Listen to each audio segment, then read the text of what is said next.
It was just one not so ordinary day. Oh my god! How dare you wear the same clothes as me?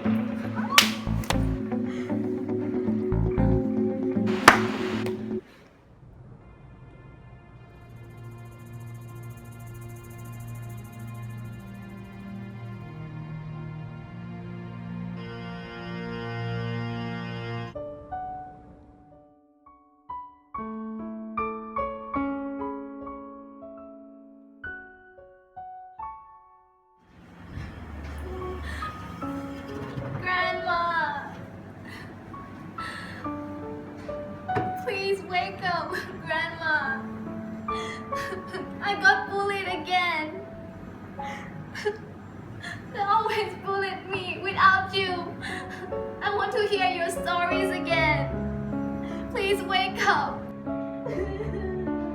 Grandma, please wake up! Grandma! Huh? What is this?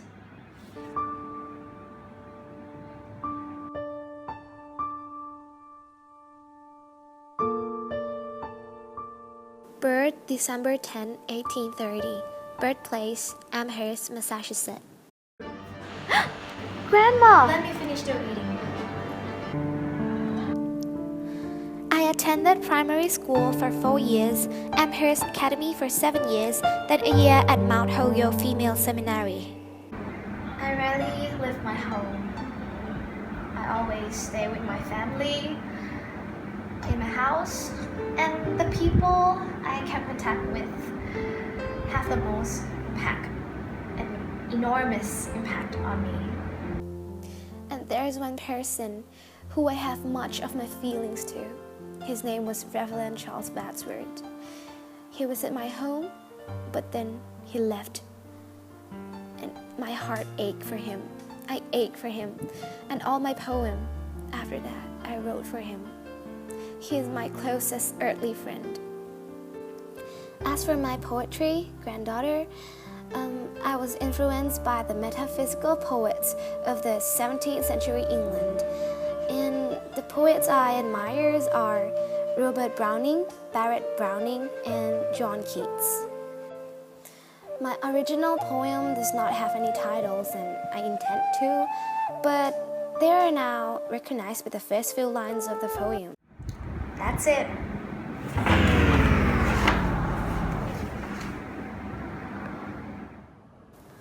I'm going to follow your path, Grandma.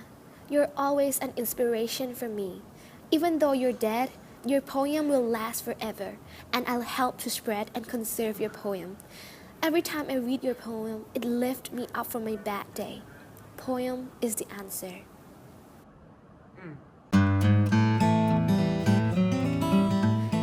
This is an early poem for Dickinson, and neither her language nor theme are as complicated as her later works from the mid-1860s. She was inspired by many poems she found in books, magazines, and newspapers. Hope is the thing with feathers. Hope is the thing with feathers that perches in the soul and sings the tune without the words and never stops at all. And sweetest in the gale is heard, and sore must be the storm that could abash the little bird that kept so many warm. I've heard it in the chillest land and on the strangest sea, yet never in extremity it asked a crumb of me.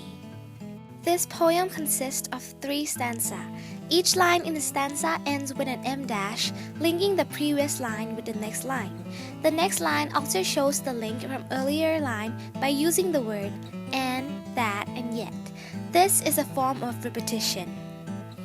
In stanza 1, the last word of line 2 and 4 rhymes, as in soul and all. The rhyme scheme is A, B, C, B. In stanza 2, the last word of line 1 rhymes with line 3, as in heard and bird. Line 2 and 4 rhymes, as in storm and warm. Thus, the rhyme scheme is A, B, A, B. In stanza 3, the second, third, and fourth line rhymes, as in C, extremity, and me.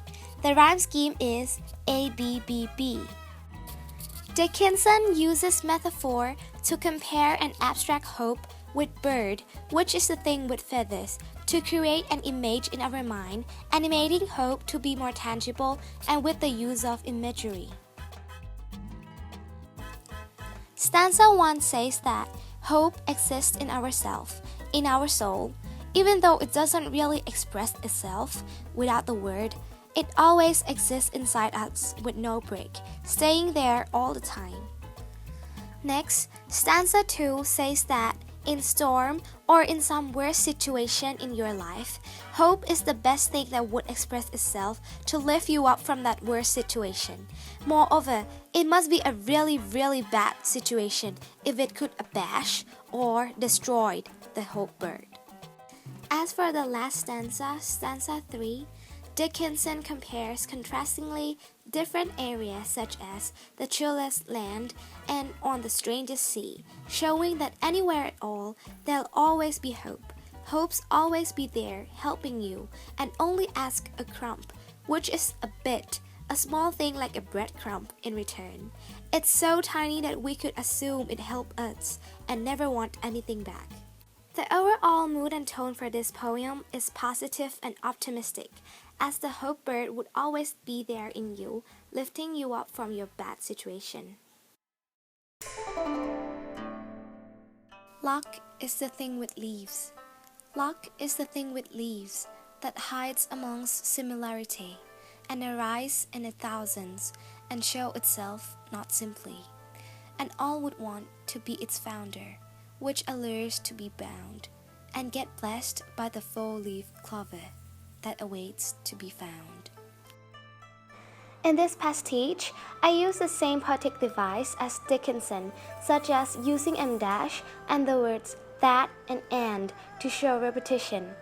I also use rhyme, the words in stanza 1 such as similarity and simply, and in stanza 2, founder with clover and bound to found. There is a total stanza of 2 and each of 4 lines. It also uses imagery in hides among similarity and arise in a thousand to picture a land full of clovers. I use a metaphor to compare an abstract lock with a 4-leaf clovers. It hides among similarity, which is the 3-leaf clovers, the members of its kind, though itself, the 4-leaf clover itself, is not like the others. Within 1,000, you'll only find one of them, showing that you can't easily find it, which is similar to luck. You never know when you'll find it, and there's a lot of probability that you'll find it or not. Stanza 2 says that everyone would want to own the 4-leaf clover, or the luck. Good luck is alluring, and who wouldn't want to be close to luck and get lucky? No one. It's not just you that want luck, but luck also waits to meet and found by you. As for my inspiration, it comes from what I've seen throughout my life about romantic love. It's hard to find the one who you love, and he or she loves you back. There are millions of people, and to find that one person, it's like finding luck. You never know when it would come, and you never know would it ever come.